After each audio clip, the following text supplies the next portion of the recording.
میرے مولا کی ڈھال پہ وار کیا اور ڈھال دو ٹکڑے کر دی. میرے مولا کو آیا غصہ, اور تو نے میری ڈھال کاٹی اور ڈھال توڑی, اب میں تجھے سزا کیا دیتا ہوں. میری ڈھال کاٹ کے یہ نہ سمجھنا کہ میں پلٹ کر جاؤں گا, کیونکہ علی کہتے ہی اس کو ہے جو پلٹ کر نہ جائے. علی کا نام تھا حیدر کرار, پلٹ کر بھاگنے والا نہیں, پلٹ کر حملہ کرنے والا.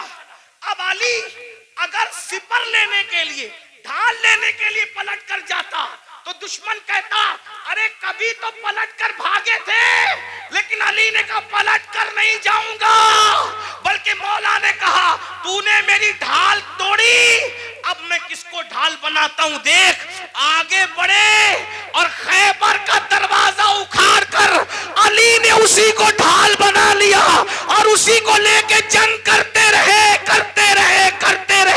اور جب اس کو اٹھا کر کے پھینکا ہے تو علی کا پھینکا ہوا دروازہ 70 لوگ مل کر بھی اپنی جگہ سے اٹھا نہ سکے.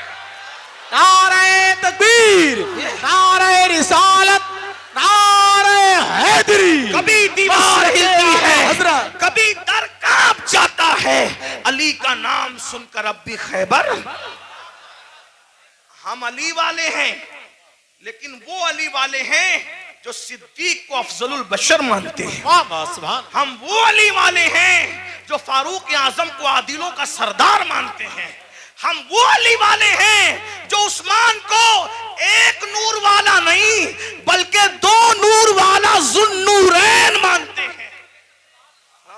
ہم وہ علی والے بہت اچھا, الحمدللہ. سبحان اللہ. اور وہی سچے علی والے ہیں جو علی کو بھی مانتے ہیں اور مولا علی کی بھی مانتے ہیں. تو آخری بات جو کہنے چلا تھا, کیا وہ نوجوان پہلوان تھا, بازو موٹے موٹے تھے, گھمنڈ میں اترا کے چل رہا.